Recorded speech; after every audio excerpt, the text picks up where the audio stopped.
There is a common narration by some people that missionaries and the church have eroded tribal language, tribal culture, tribal way, things like that. Okay, how do you see that? Is it how far is that true?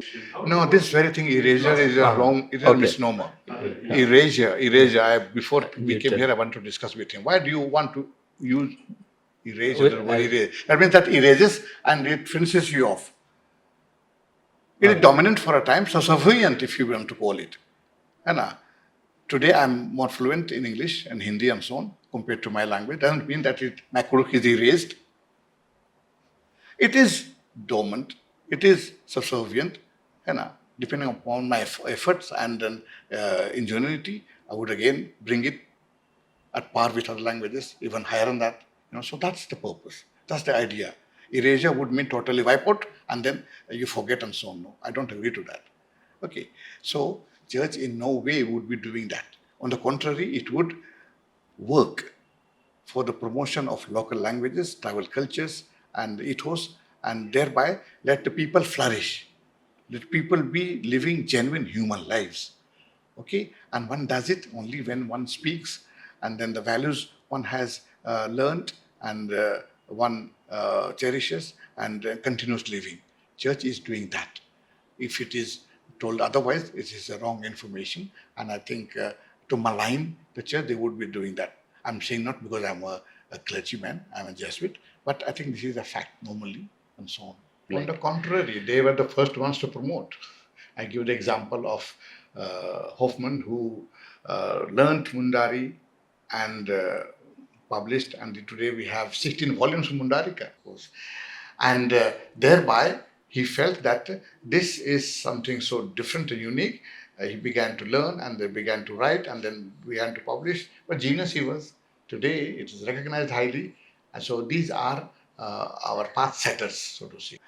Other missionaries also did the same with regard to Kharia and Kurukh and other languages, Santhali and so on and so forth. Right. So they preserved for that matter, and then worked for it, right? And they spoke themselves, and it has been continued. Okay.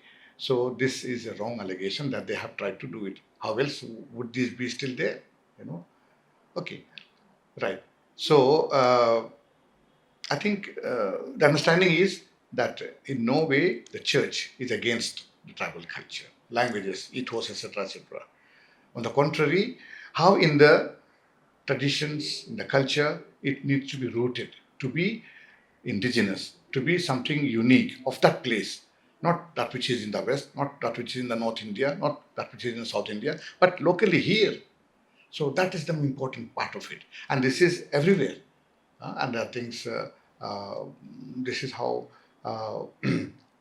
that practices go on and then try to thereby encourage the local languages and then cultures and traditions and try to upgrade them and let them flourish. And we need to continue in our own way. We are lagging far behind, but I think a way is there. And then that kind of a zeal has to be there, zest has to be there. Every opportunity, which even to modern technology, we need to see to it that is enhanced. And what is more is that one ought to love one's culture, one's adivasiyat, as you said, tribalness. That I am this person, I'm different from others. In no way trying to dominate and exploit, but I have my own identity and freedom. Just as you have, I respect yours, do respect mine. That is real democracy. So this I would like to cherish. I would love to have friends who are Bengalis, love to have friends who are Hindus, Muslims and so on, because in their own way, they are okay. And how best we try to share these things to bring about a society which is loving and caring. We can't have only one kind of people everywhere. Yeah. So this is kind of a thing I like to have it and try to do my best in terms of giving my tribalness to society and to the people.